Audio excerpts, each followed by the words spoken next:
Now, breaking news and the Tri-State's most accurate forecast. This is 9 on your side. Harsh lesson. A local school accused of getting rich at your expense may now close. The I-Team was first to show you how the VLT Academy was run like a family business. Chief Investigator Brendan Keefe live at the school with the next chapter in the story he broke. Brendan? Clyde and Carol, a school board meeting is underway right now here at VLT Academy. The board facing a deadline of tomorrow to decide whether or not to begin the process of shutting this school's doors for good. The superintendent, her husband, their daughter, and her grandson's father were all employed by VLT Academy and paid by your tax dollars. A court filing shows, quote, a continuing pattern of deals that transferred more than $2.5 million to the superintendent's family. The I-Team found much of that money went to a company owned by the superintendent's husband, Clyde Lee, who refused to answer our questions when we began our investigation.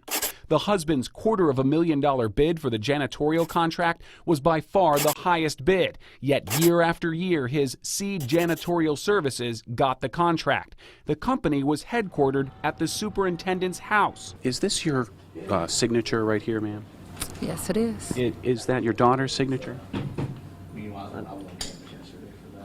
It lists you as her supervisor, ma'am, on these documents that you provided us. Superintendent Valerie Lee also didn't want to tell the I-Team why her signature was on 10 of her daughter's employment contracts. Nicole Harris saw her pay jump from $45,000 a year to $99,000 while her mother was listed as her supervisor. Well, if you can arrange for your own mother to be your boss, the sky's the limit on how well you can do in your career, I think.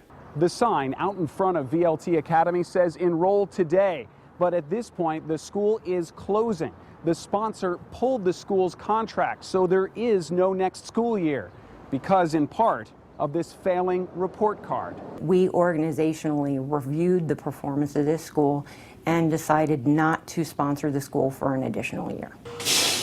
The Ohio Department of Education says, to add insult to injury, the school is a demonstrable academic failure. It's failed to meet 97% of state standards, and ODE calls it one of the worst schools in Hamilton County. The renewal process really was all about, is this school on track to succeed and to produce outstanding results for students? And we did not see that.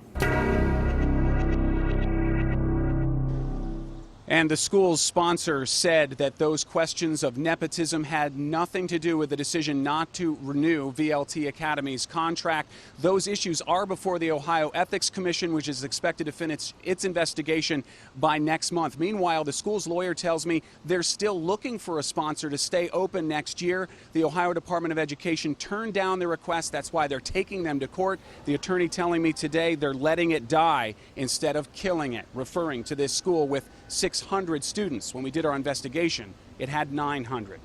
We're live downtown. Brendan Keefe, 9 on your side.